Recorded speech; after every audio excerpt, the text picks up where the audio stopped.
Je suis auteure et scénariste. J'ai commencé très jeune, à l'âge de 7 ans, à être comédienne.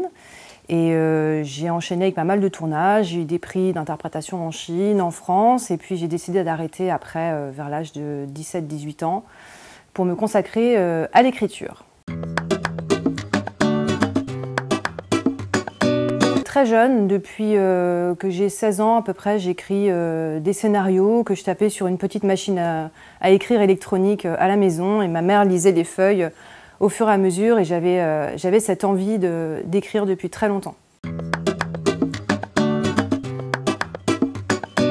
C'est mon 6e roman, ça fait 10 ans que j'ai commencé l'écriture des romans. Non, pas du tout. Le premier, il y a 10 ans, qui s'appelle 7h38. C'est un roman qui parlait de la violence conjugale. Après, il y a eu un roman inspiré d'une histoire vraie, 1 an 3 fois par semaine, qui se passe en prison. Et puis des histoires courtes, et puis des sketchs, et un feel good, et puis enfin Le chaos des flocons. J'avais envie de parler d'une femme dans une grande douleur, et je voulais décrire cette douleur sans jolis mots autour, sans fioritures. Je voulais que ce soit très violent dès le départ et très brutal. Et j'avais envie qu'elle rencontre une jeune adolescente qui allait un petit peu bouleverser tout ça. Je voulais savoir ce qu'elles allaient se dire, et qu'elles confrontent leur douleur, et quelles étaient les choses qui allaient ressortir de cette histoire. Pourquoi pas? En fait, je cherchais un endroit pour ce thème loin dans les montagnes. Les montagnes, je ne connais pas trop, et en fait, en cherchant sur Internet, tout simplement, je suis tombée sur le mont Aiguille, et j'ai trouvé cet endroit magnifique, et j'ai pensé que ce serait l'endroit idéal et parfait pour situer cette histoire. On met toujours un petit peu de soi, je pense, dans les histoires, dans les personnages. Forcément. Non, alors il y a une histoire en particulier qui me tenait à cœur, effectivement, qui est un peu plus de moi, mais c'est pas ce roman-là.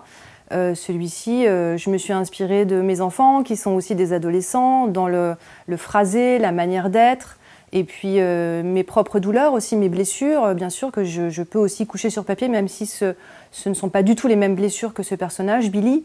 On met toujours de soi, forcément. J'en ai pas besoin dans le sens où j'ai besoin de guérir de quelque chose, mais c'est une nécessité. À un moment donné, ça devient urgent pour moi d'écrire. Parfois, je me décourage, je me dis bon, ça sert à rien, j'ai d'autres choses à faire, j'ai un autre métier à côté qui me permet de vivre. Et très vite, je suis rattrapée par cette envie et cette urgence d'écrire. Donc voilà. Je l'ai connue il y a très longtemps, Virginie. On était comédienne quand on était enfant, quasiment. Et on s'est un petit peu perdu de vue. Et là, on s'est retrouvés en début d'année. Et en fait, elle a été très intriguée par le titre, Le chaos des flocons. Elle disait, mais j'ai absolument envie de savoir de quoi parle cette histoire. Et donc, je lui ai envoyé. Et elle m'a fait un retour très rapide par SMS avec les mots qu'il y a écrits sur la couverture du livre. Et elle m'avait dit... si tu veux, je peux écrire quelque chose de plus construit. Et je dis, bah, en fait, non, je pense que c'est bien. C'était spontané, c'était des mots qui étaient très forts. Et du coup, elle m'a dit, bien sûr, utilise-les pour la promo et pour que ce livre puisse exister. Donc, je la remercierai jamais assez.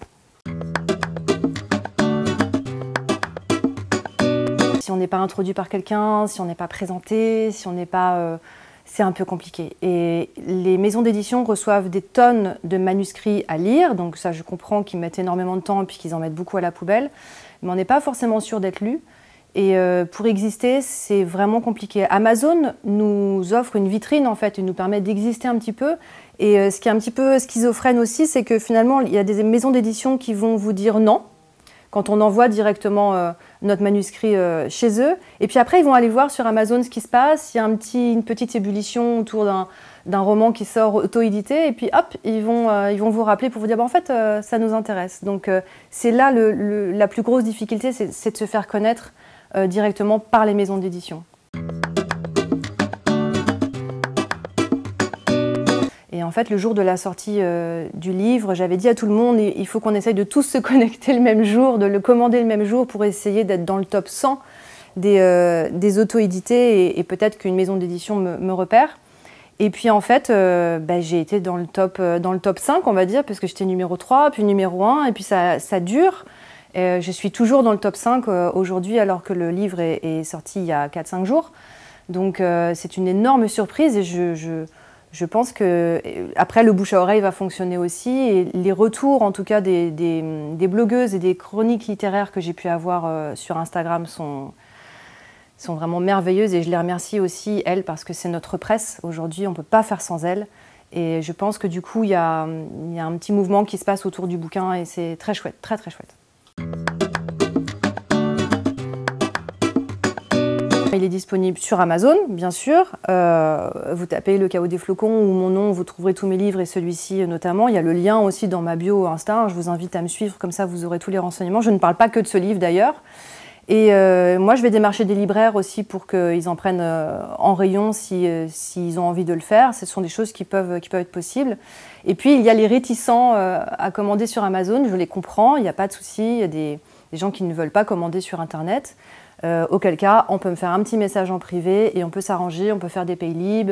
Voilà, ça c'est quelque chose de très facile à faire avec mon numéro de téléphone. On fait un paiement avec l'affranchissement et je peux envoyer le livre dédicacé du coup. J'ai eu une énorme surprise le jour de la sortie du livre. J'ai été contactée par un producteur qui souhaiterait faire une adaptation au cinéma. Donc c'est en cours de signature et je ne peux pas en dire plus pour l'instant, mais ça c'était vraiment totalement inattendu et j'en suis extrêmement heureuse. À bientôt, merci.